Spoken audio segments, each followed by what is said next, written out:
Sir, সাম্প্রতিক ঘটে যাওয়া ল কলেজের ধর্ষণ নিয়ে কি বলবেন? ল কলেজের ধর্ষণ, এই ল কলেজের ধর্ষণ নিয়ে আমার একটি মাত্র কথা বলার আছে, ছি ছি।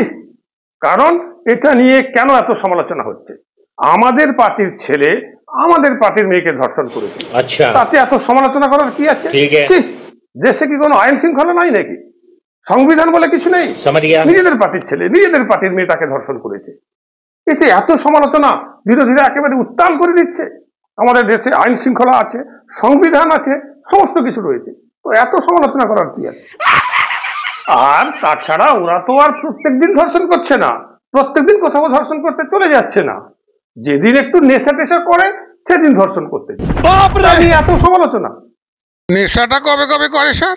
না, ওই তো যেদিন একটু উপরি রোজগার হয়ে যায় সেদিন একটু নেশা করতে যায়।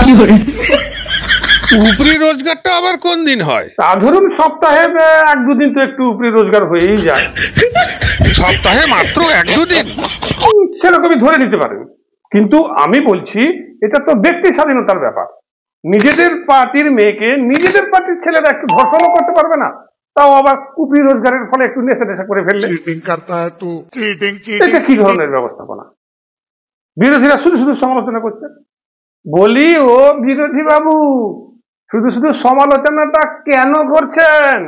একটু স্বাধীনতা কি মানুষ ভোগ করতে পারবে না? আপনি কি স্যার এই বিষয়টা সংসদে তুলবেন? নিশ্চয়ই, এই বিষয়টা নিয়ে আমি সংসদের আগামী অধিবেশনে তুলব, যে নিজেদের লোকেদের সঙ্গে কেউ ধর্ষণও করতে পারবে না। কিছুদিন আগে ঘটে যাওয়া বকটুই অগ্নিকাণ্ড নিয়ে কি বলবেন স্যার? বকটুই, দেখুন বকটুই ঘটনাটাও একেবারেই সেম ঘটনা। আমাদের পার্টির লোকেরা আমাদের পার্টির লোককে পুড়িয়ে মেরেছে, তা নিয়ে এত আলোচনা কেন? কেন এত সমালোচনা? আমাদের পার্টির ছেলেমেয়েরা স্বাধীনভাবে কি আমাদের পার্টির ছেলে মেয়েদেরকেও মারতে পারবে না? ও তো অন্য কোনো পার্টির ছেলে মেয়েদেরকে মারেনি, আমাদের নিজেদের পার্টির ছেলে মেয়েকে মেরে।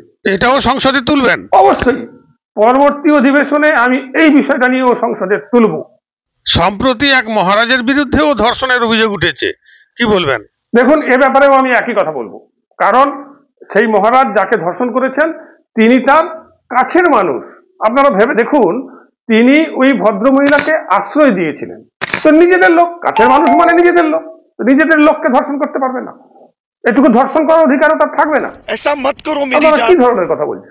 এত সমালোচনা হচ্ছে, চতুর্দিকে যেন রেড়ে পড়ে গেছে, একেবারে কোনো প্রয়োজন নেই। কারণ নিজেদের লোককে কেউ যদি ধর্ষণ করে, অন্যের সেখানে নাক গলানো একেবারে উচিত নয়। এটা সরাসরি স্বাধীনতায় হস্তক্ষেপ। আমি মনে করি এটা ব্যক্তি স্বাধীনতায় হস্তক্ষেপ। দেশের আইন শৃঙ্খলা আছে, সর্বোপরি সংবিধান আছে, এটা নিয়ে সমালোচনা করা একেবারেই সংবিধান বিরোধী। এটাও সংসদে তোলা উচিত। নিশ্চয়ই, 100 বার তুলবো, 1000 বার তুলবো। সেজন্যই তো মানুষ আমাদেরকে জিতিয়ে সংসদে পাঠিয়েছে। সমাজের এই সমস্ত অন্যায়গুলোকে সংসদে তুলে ধরার জন্যই তো আমাদেরকে মানুষ পাঠিয়েছে নাকি? এটাই আমাদের ডিউটি। তাই পরবর্তী অধিবেশনে এই সমস্ত অন্যায়গুলোর বিরুদ্ধে আমি সংসদে গর্জে উঠবই উঠবো। আমি পারি না, আর পারি না, আমি কেন মরি না।